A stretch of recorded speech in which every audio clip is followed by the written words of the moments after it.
Hello बच्चों, क्या हाल चाल है। पिछले लेक्चर में हम लोग cell the unit of life का माइटोकॉन्ड्रिया एंड प्लास्टिड 2 लेक्चर पढ़ लिए हैं। आज पढ़ेंगे प्रोकैरियोटिक सेल। प्रोकैरियोटिक सेल, आइए स्टार्ट करते हैं। Prokaryotic cell, prokaryotic cell. तो प्रोकैरियोटिक सेल क्या होता है? प्रोकैरियोटिक सेल मतलब प्रो मीन्स होता है प्रीमिटिव, कैरियोटिक मतलब कैरियन मतलब न्यूक्लियस, जिसका well developed well defined nucleus नहीं हो, उसे बोला जाता है प्रोकैरियोटिक सेल। ठीक, जिसमें मेम्ब्रेन बाउंडेड ऑर्गेनेल एब्सेंट हो, हिस्टोन प्रोटीन एब्सेंट हो, वो सब प्रोकैरियोटिक के लक्षण हैं। तो आइए स्टार्ट करते हैं। प्रोकैरियोटिक सेल्स में क्या क्या इंक्लूड होता है। इंक्लूड बैक्टीरिया,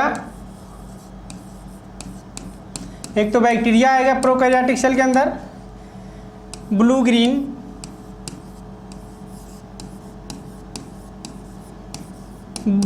एल्गी आएगा जिसे बोला जाता है BGA। ठीक, फिर माइकोप्लाज्मा भी आएगा, माइकोप्लाज्मा और माइकोप्लाज्मा का एक दूसरा नाम है PP yellow and PP yellow, जिसका पूरा नाम क्या है? प्लीरो निमोनिया लाइक ऑर्गेनिज्म। तो माइकोप्लाज्मा का इसमें ज़्यादा जिक्र नहीं किया गया है। पेज नंबर 90 पे लिखा है, सिर्फ क्या लिखा है इसमें? ऑल प्रोकैरियोटिक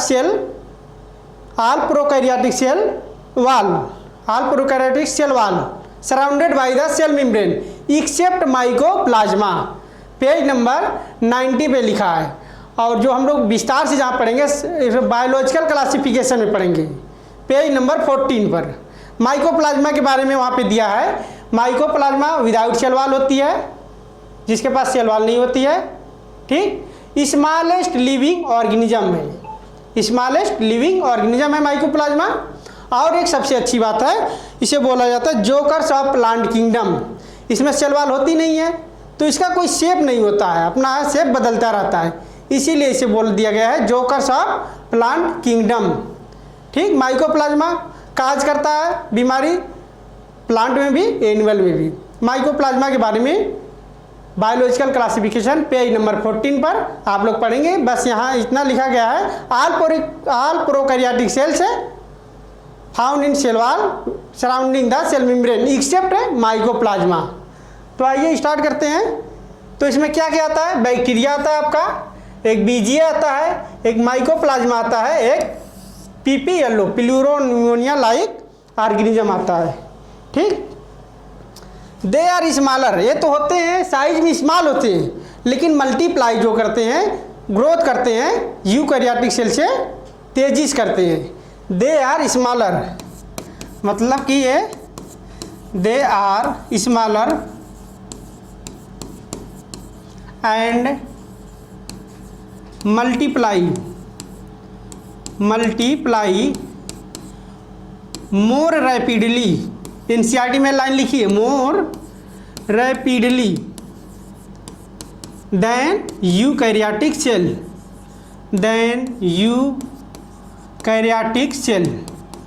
ठीक, they are smaller and multiply more rapidly than eukaryotic cell. तो ये कंप्लीट हो गया प्रोकैरियोटिक सेल। बैक्टीरिया आता है, BGA आता है, PP येलो आता है। तो आगे आते हैं, इनके शेप और साइज भी काफ़ी डिफरेंस होते हैं। शेप एंड साइज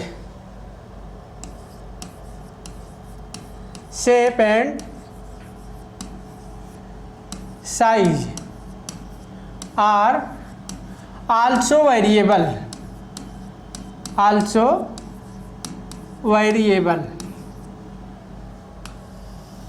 4 प्रकार के होते हैं। एक बैसिलस होता है,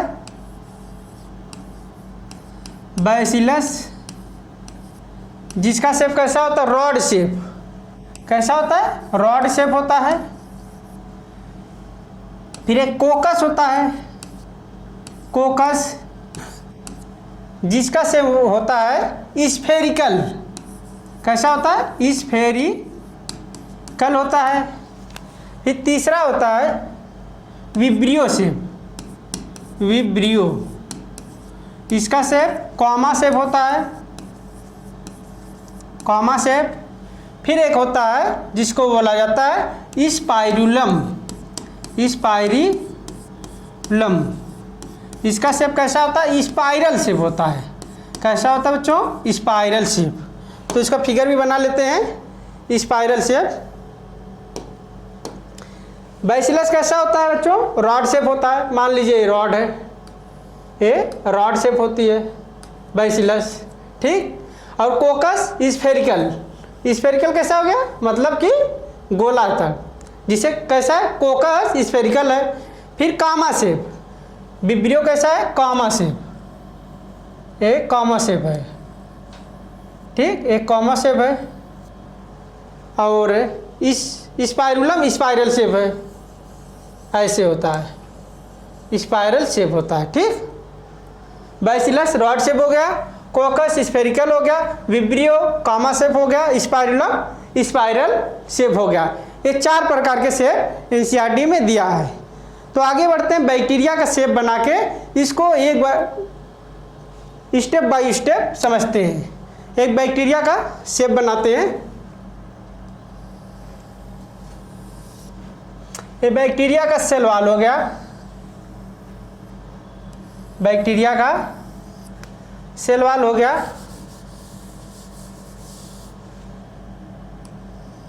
फिर बैक्टीरिया के सेल वॉल के नीचे जस्ट सेल मेम्ब्रेन पाया जाता है। सेल वॉल हो गया, ये क्या हो गया बच्चों, सेल वॉल। फिर इसी के जस्ट नीचे सेल मेम्ब्रेन पाई जाती है।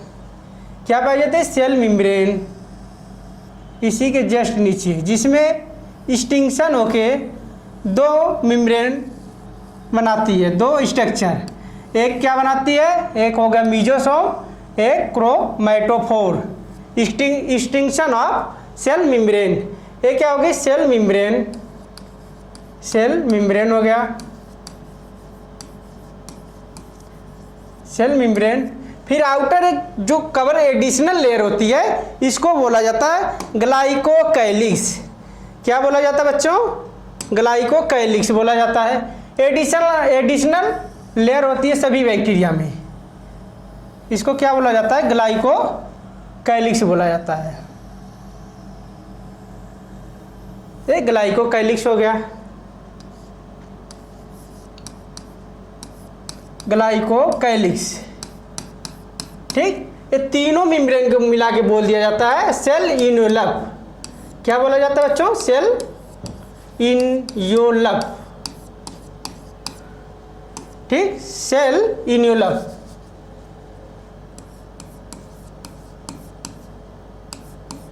सेल इन्वेलप हो गया, ठीक।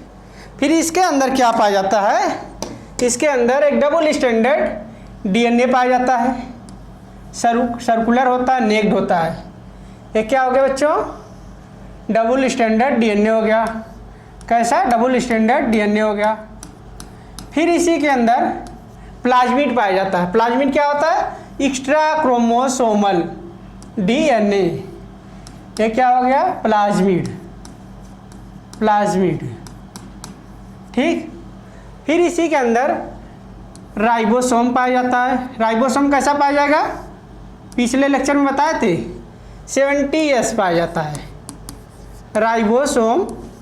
वो भी कैसा पाया जाएगा बच्चों, 70S टाइप पाया जाता है।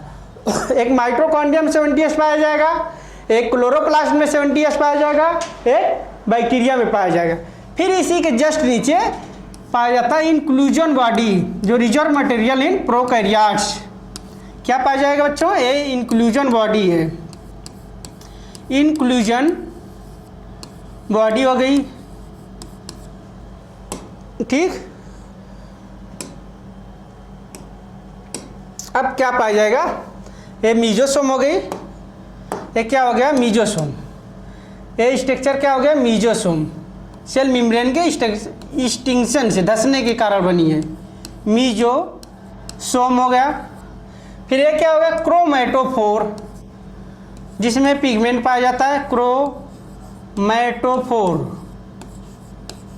क्रोमैटोफोर पाया जाता है। फिर इसी में ही एक थ्रेड लाइक स्ट्रक्चर पाया जाता है जिसे बोला जाता है फिम्ब्री। क्या बोला जाता है बच्चों? फिम्ब्री। अभी इस सब के बारे में एक एक डिटेल आगे पढ़ाएंगे आप लोगों को। फिर यहाँ पर ट्यूब्यूल के लाइक स्ट्रक्चर पाया जाता है जिसे बोला जाता है पिलाई बोला जाता है, पिलाई बोला जाता है। फिर यहाँ पे एक फ्लैजेला पाया जाता है। ठीक बच्चों, यहाँ पे फ्लैजेला पाया जाता है, फ्लैजिला पाया जाता है। ये है कंप्लीट स्ट्रक्चर बैक्टीरिया का, जिसमें क्या क्या पाया जाता है? सबसे inner layer membrane, cell membrane पाई जाती है, फिर सेल वॉल पाई जाती है, सबसे बाहरी लेयर ग्लाइकोकैलिक्स। तीनों लेयर के मिला के बोल दिया था सेल इनोलप। फिर इसमें प्लाज्मिड पाया जाता है, डबल स्टैंडर्ड डीएनए पाया जाता है, राइबोसोम पाया जाता है, इंक्लूजन बॉडी पाई जाती है, मीजोसोम पाई जाती है, क्रोमैटोफोर, फ्लैजिला पाया जाता है, फिम्ब्री पाई जाती है, पिलाई पाई जाती है। अब ये सब के बारे में एक एक करके हम लोग डिटेल से पढ़ेंगे। सबसे पहले सेल इनोलप के बारे में पढ़ते हैं। सेल इनोलप होता गया, cell envelope, cell envelope, cell envelope tightly bounded membrane होती है, टाइटली बाउंडेड 3 लेयर्ड मेम्ब्रेन होती है। कितनी लेयर होती है? 3 लेयर्ड, 3 लेयर्ड मेम्ब्रेन होती है, 3 लेयर्ड मेम्ब्रेन। ठीक बच्चों, पहला क्या होता है? Glycocalyx, glycocalyx. दूसरी कौन सी लेयर होती है? Cell wall. दूसरी कौन सी लेयर? Cell wall. तीसरी सेल मेम्ब्रेन, सेल मेम्ब्रेन होती है। ठीक बच्चों, ग्लाइकोकैलिक्स आउटर होती है, outermost layer. Cell wall middle होती है, मिडिल लेयर होती है। और cell membrane innermost layer होती है, इनर मोस्ट लेयर होती है। 3 मेम्ब्रेन पाई जाती है सेल इनोलप में। Tightly bounded 3 layer membrane found in bacteria, glycocalyx, cell wall, cell membrane. Cell glycocalyx outer होती है, सेल वॉल मिडिल होती है, सेल मेम्ब्रेन इनर होती है। तो आइए पढ़ते हैं पहले ग्लाइकोकैलिक्स के बारे में। ग्लाइकोकैलिक्स के बारे में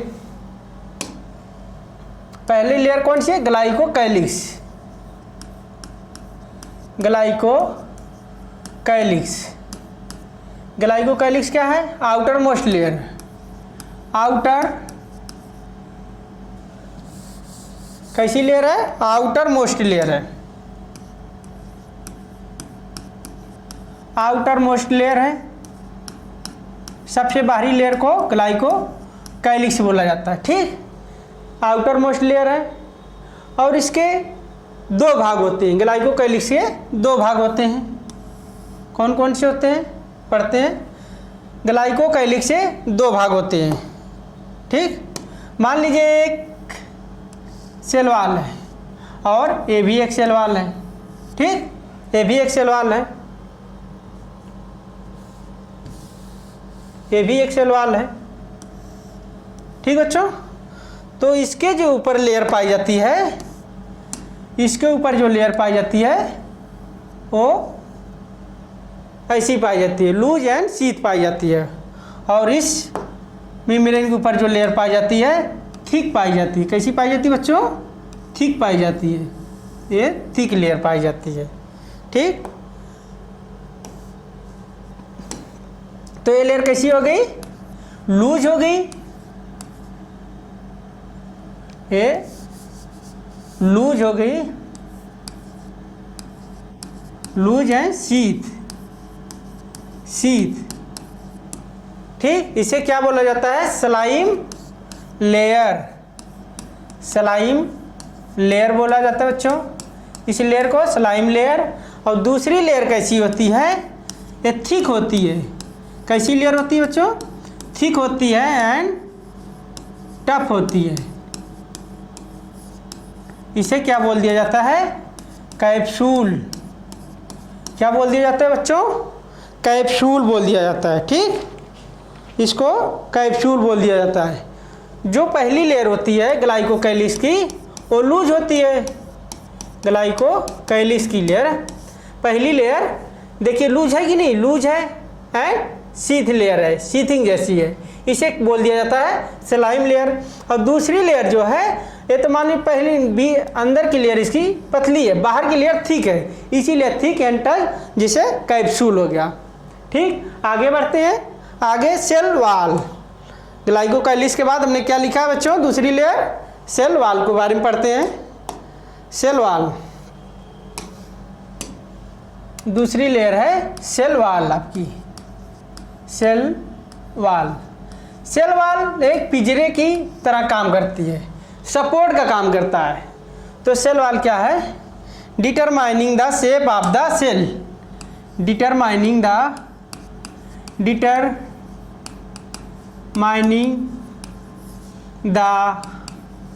shape of the cell. Shape of the cell and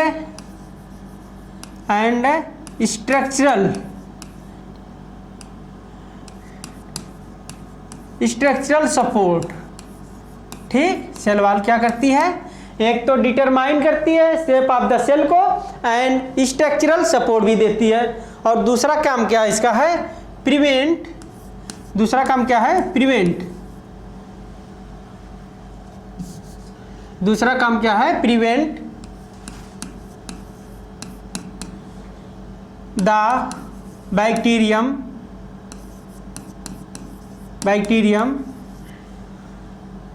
bursting in the form of, बचाती है, फॉर्म ऑफ ब्रस्टिंग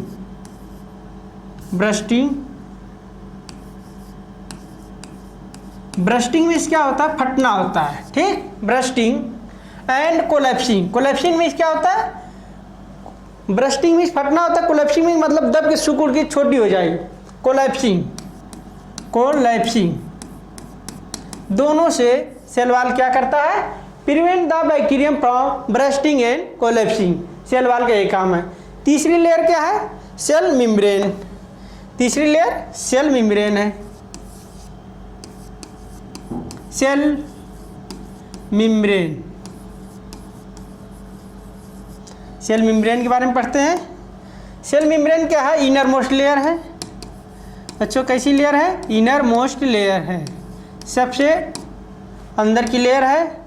और एक क्या काम करती है? सिलेक्टिवली परमेबल होती है। परमिएबल मेम्ब्रेन होती है। इसका काम क्या है? कौन चीज़ अंदर आएगा, कौन चीज़ नहीं आएगा। ये सिलेक्टिवली परमिएबल है। Cell wall selectively permeable membrane है। तो सेल मेम्ब्रेन सिलेक्टिवली परमिएबल है। सेल वाल क्या है? Determining the shape of the cell and structural support करती है।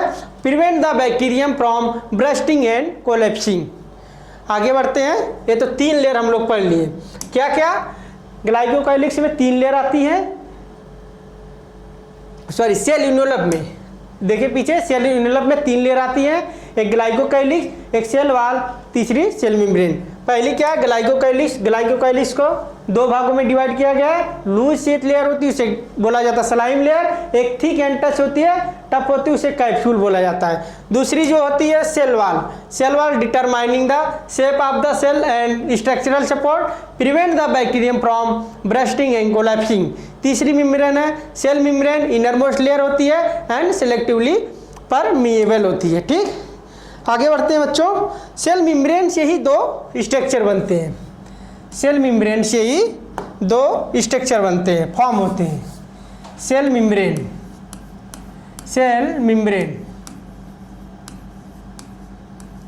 या इसको प्लाज्मा मेम्ब्रेन भी बोल दिया जाता है।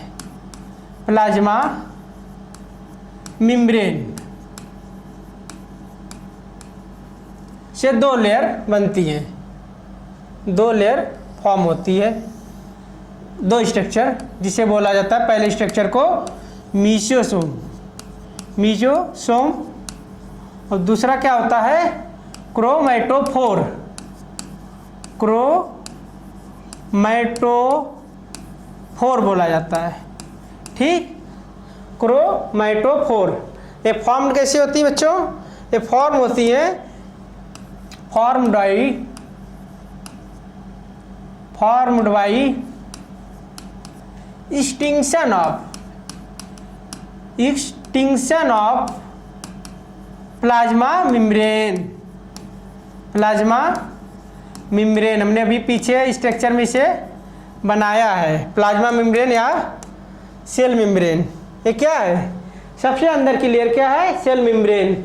सेल मेम्ब्रेन अंदर की तरफ धंस जाती है तो इसी को ही बोला जाता है मीजोसोम। क्या बोला जाता है बच्चों? मीजोसोम। और ये भी अंदर की तरह धंस जाती है, इसे बोला जाता है क्रोमैटोफोर। 2 स्ट्रक्चर बनता है एक्सटिंक्शन ऑफ सेल मेम्ब्रेन से।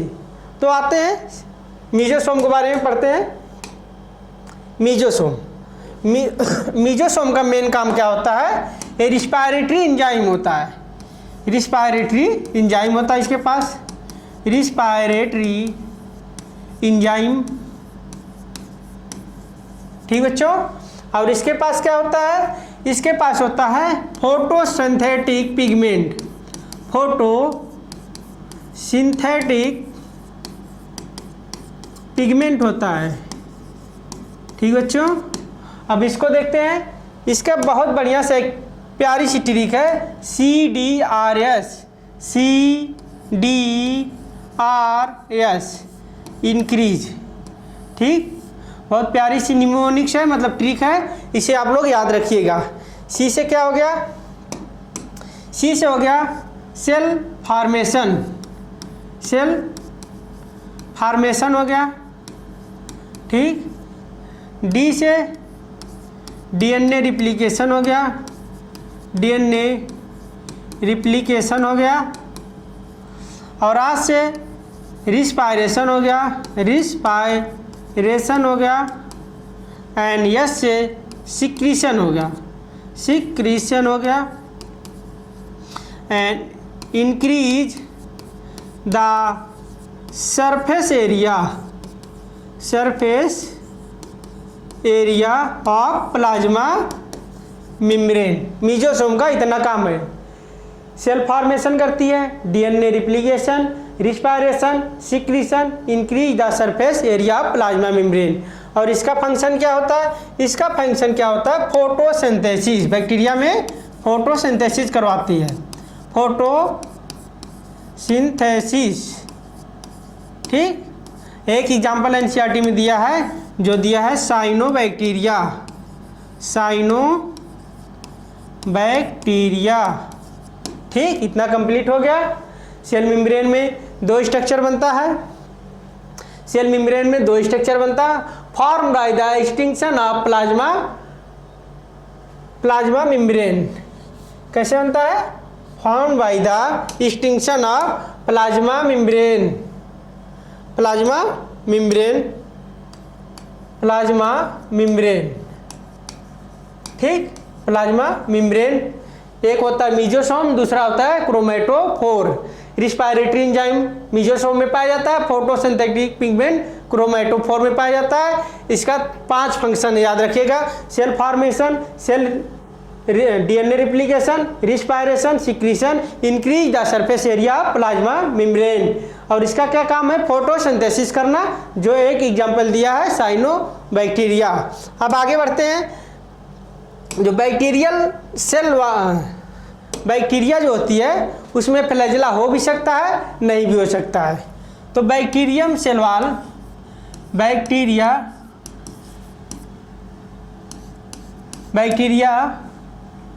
may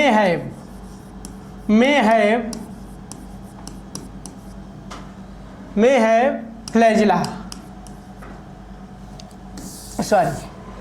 बैक्टीरिया होती है उसमें फ्लैजिला हो भी सकता है तो मोटाइल होगा, अगर फ्लैजिला नहीं है तो नॉन मोटाइल होगा। बैक्टीरिया में बी मोटाइल, में बी नॉन मोटाइल। तो बैक्टीरिया के बारे में देखते हैं। बैक्टीरिया, ठीक, एक मोटाइल हो सकता है, मोटाइल भी हो सकता है और नॉन मोटाइल भी हो सकता है, नॉन मोटाइल भी हो सकता है। ठीक, मोटाइल कैसे होगा? उसमें फ्लैजिला पाया जाएगा। फ्लैजिला अगर प्रेजेंट है, फ्लैजिला प्रेजेंट है तो मोटाइल होगा। अगर फ्लैजिला एब्सेंट है, फ्लैजिला एब्सेंट है तो नॉन मोटाइल होगा। तो फ्लैजिला भी 3 स्ट्रक्चर से मिलकर बना होता है। फ्लैजिला भी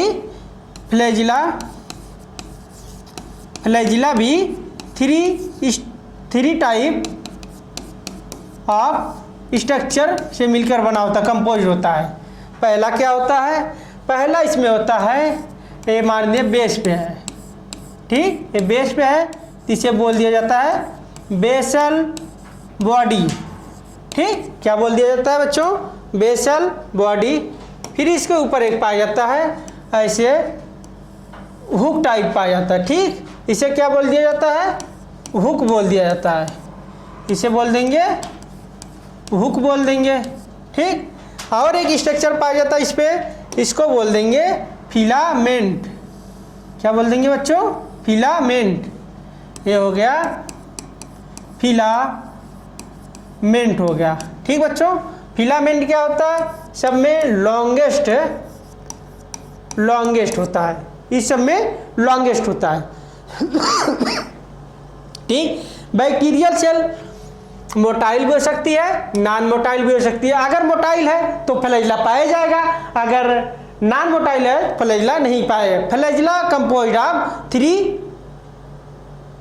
3 लेयर, मतलब 3 स्ट्रक्चर से मिलकर कंपोज्ड होती बनती है। ठीक बच्चों, फ्लैजिला भी 3 स्ट्रक्चर से मिलकर बनती है। तो पहला क्या होता है? बेसल बॉडी होता है, दूसरा हुक होता है, तीसरा फिलामेंट होता है। फिलामेंट जो कि सबसे लॉन्गेस्ट स्ट्रक्चर है। ये शायद क्वेश्चन पूछ लिया गया है, बैक्टीरियल सेल में सबसे लॉन्ग स्ट्रक्चर क्या है? तो फ्लैजिला में सबसे लॉन्ग स्ट्रक्चर क्या है? तो बोला जाता है फिलामेंट। क्या बच्चों? Longest structure filament. आगे बढ़ते हैं, फ्लैजिला के बाद इसके आगे बढ़ते हैं, पिलाई आती है। क्या आती है बच्चों? पिलाई। ठीक, पिलाई क्या होती है? इलांगेटेड ट्यूबुलर लाइक स्ट्रक्चर होती है। इलांगेटेड होती है, ट्यूब्यूल लाइक स्ट्रक्चर होती है। इलांगेटेड, पहली बात तो इलांगेटेड होती है। Elongated tubular like structure, tubular like structure. ठीक बच्चों, पिलाई कैसी होती है? Elongated and tubular like structure होती है। और दूसरा क्या होता है इसका फंक्शन? और इसका जो होता है हेल्प इन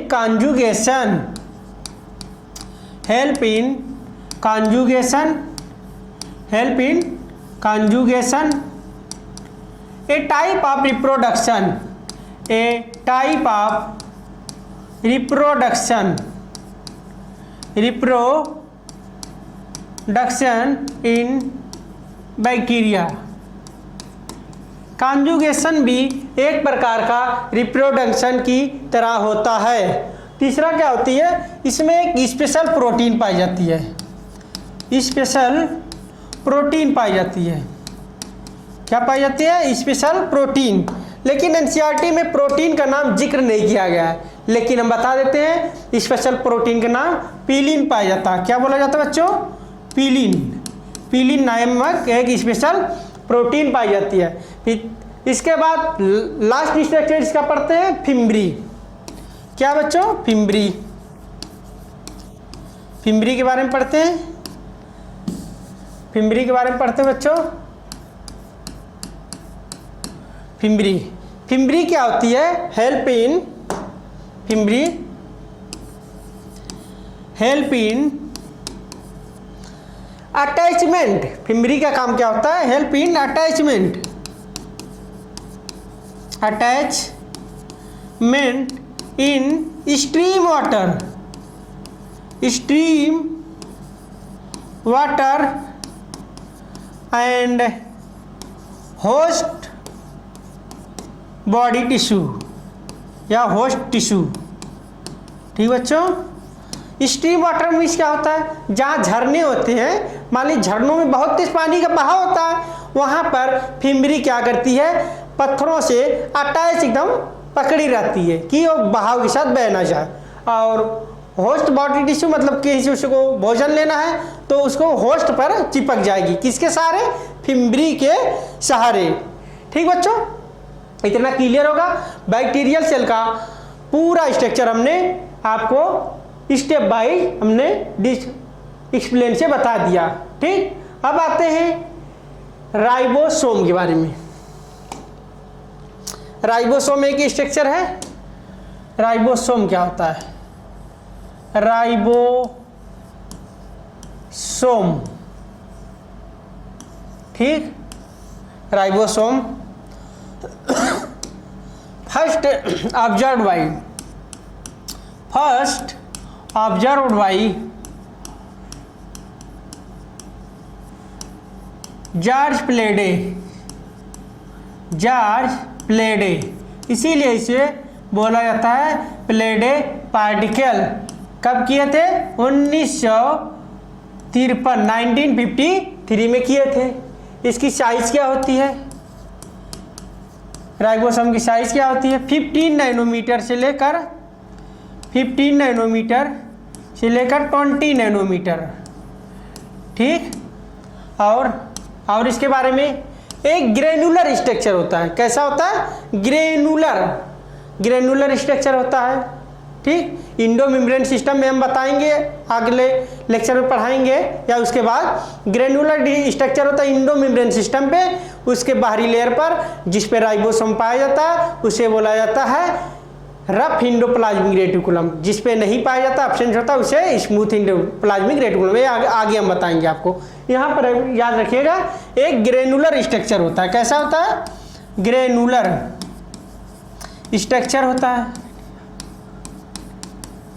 ठीक, ग्रेनुलर स्ट्रक्चर होता है। और क्या होता है इसके बारे में, first observe by George Palade 1953, size 15 से 20 नैनोमीटर, एक ग्रेनुलर स्ट्रक्चर होता है। ठीक, और एक क्या होता है, नॉन मेम्ब्रेनस होता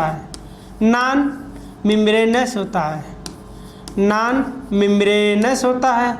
इसके ऊपर कोई मेम्ब्रेन नहीं पाई जाती, ना सिंगल ना डबल, विदाउट मेम्ब्रेन होता है, नॉन मेम्ब्रेनस होता है। और इसके बारे में क्या बात है, found in both,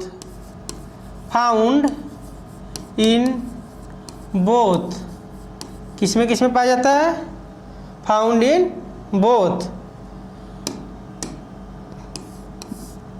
prokaryotic cell में भी पाया जाता है, प्रोकैरियोटिक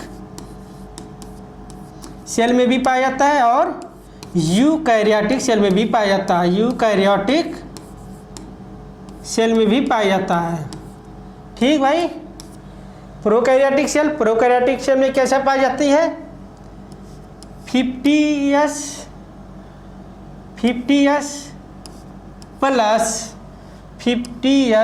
प्लस 30s। ठीक, 50s एंड 30s मिला के बोल दिया जाता है 70s। ठीक, और यूकैरियोटिक सेल में कैसा पाया जाता है, 60s प्लस 40s मिला कितना बोल दिया जाता है, 80s। ठीक बच्चों, 50, 30, 80 होता है, लेकिन हम लोग 70 क्यों लिखते हैं, बताते हैं इसके बारे में। मान लीजिए 50 का है, ठीक, 50s है, फिर जो 30s बनता है इस पर ओवरलैप करते हुए बनता है, तो 10% जो है इसी में ही ओवरलैप हो गया, इसीलिए इसे बोला जाता है 70s। ठीक है, ऐसे यूकैरियोटिक सेल में ये 50 हो गया, एक कितना हो गया, 30 हो गया, मिला के कितना बोल दिया गया, 70 हो गया।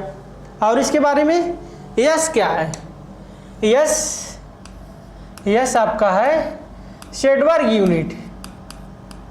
शेडवर्ग यूनिट जो इनडायरेक्टली होता है किसके, डेंसिटी एंड साइज के, इनडायरेक्टली होता है डेंसिटी एंड साइज के, डेंसिटी एंड साइज के इनडायरेक्टली होता है। ठीक बच्चों, यस फॉर क्या होता है, शेडवर्ग यूनिट होता है, डेंसिटी एंड साइज के इनवर्सली होता है। ठीक, और एक स्ट्रक्चर हम लोग इसमें पढ़ेंगे, क्या पढ़ेंगे इसमें, पॉलीसोम, पॉलीसोम या पॉलीराइबोसोम, पॉलीसोम या फिर पॉलीराइबोसोम, पॉलीराइबोसोम इससे क्वेश्चन पूछा जाता है और PYQ पूछा भी गया है। पॉलीसोम पॉलीराइबोसोम क्या होते हैं, सेवरल राइबोसोम, सेवरल राइबोसोम में अटैच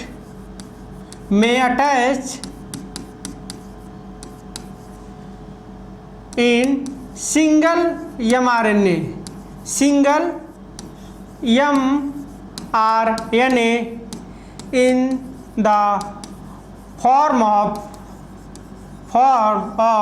chain। ठीक, मान लीजिए ये आपका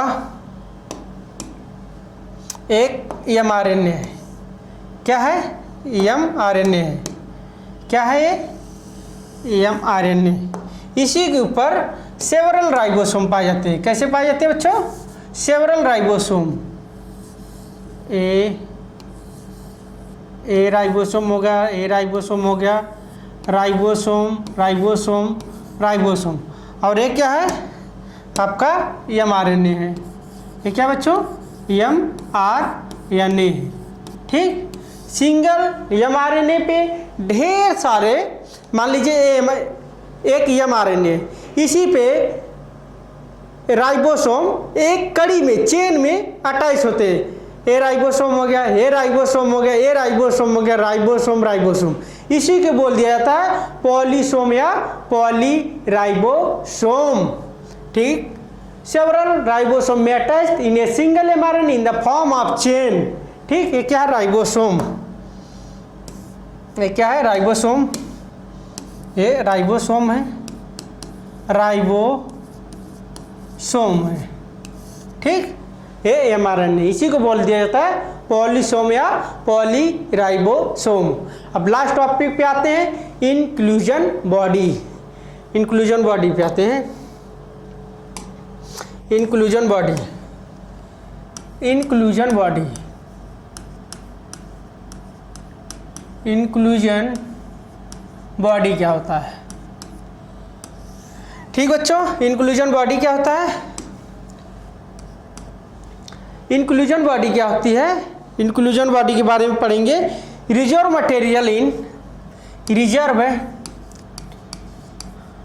reserve material in prokaryotic cell, prokaryotic cell. ठीक, stored food in cytoplasm, stored food in cytoplasm, cytoplasm. ठीक, रिजर्व मटेरियल होता है प्रोकैरियोटिक सेल में, जो क्या काम होता है, फूड मटेरियल को रिजर्व करता है इन द साइटोप्लाज्म में। ठीक बच्चों, called as the inclusion body. और क्या होती है, not surrounded by any membrane, not surrounded by any membrane, any membrane मतलब मेम्ब्रेन लेस होती है। जैसे राइबोसोम में कोई मेम्ब्रेन नहीं होती है, ऐसे इंक्लूजन बॉडी में भी कोई मेम्ब्रेन नहीं होती, विदाउट मेम्ब्रेन होती है। एक राइबोसोम होता है, एक इंक्लूजन बॉडी होती है, जो कि ऑर्गेनल है लेकिन इस पर कोई लेयर नहीं, मतलब कि कोई मेम्ब्रेन नहीं, विदाउट मेम्ब्रेन है। और एक सेंट्रियोल भी है, वो भी विदाउट मेम्ब्रेन है। आगे lie in free in cytoplasm, lie in free in cytoplasm कैसा होता है? Lies in free in free होता है साइटोप्लाज्म में। मान लीजिए ये साइटोप्लाज्म है, ये साइटोप्लाज्म है इसमें बर्तन में, ऐसे इंक्लूजन बॉडी हमने बनाया था। इसके ऊपर कोई मेम्ब्रेन नहीं होती, इसे फ्री इन साइटोप्लाज्म में होती है। इसका एग्जाम्पल क्या है? एग्जाम्पल बहुत इंपॉर्टेंट है इसका, पीसीजी। क्या एग्जाम्पल है? PCG, P C and G, P C G. इसका एग्जाम्पल क्या है? पी सी जी। पी से हो गया क्या? पी से फास्फेट ग्रेन्यूलोज, फास्फेट ग्रेन्यूल्स। दूसरा साइनोफाइसियन ग्रेन्यूल्स, साइनोफाइसियन ग्रेन्यूल्स, ठीक। फिर ग्लाइकोजन ग्रेन्यूल्स, ग्लाइकोजन ग्रेन्यूल्स, ठीक। इंक्लूजन बॉडी हो गया। Inclusion body reserve material in prokaryotic cell stored in the cytoplasm, not surrounded by any membrane, मतलब without membrane, membraneless होती है, lies in free in cytoplasm. Example क्या है? Phosphate granules, cyanophycean granules, glycogen granules. Example क्या है? मतलब trick क्या है इसकी? पीसीजी। ये सब एग्जांपल में हो गए, ठीक। हमने प्रोकैरियोटिक सेल आज स्टेप बाय स्टेप सबको फिगर बना के एक एक करके पढ़िए। अब अगले नेक्स्ट लेक्चर में हम लोग क्या पढ़ेंगे? Eukaryotic cell. तो आज की बातें यहीं तक, बाकी बातें नेक्स्ट लेक्चर में। थैंक यू, धन्यवाद, बेस्ट ऑफ लक।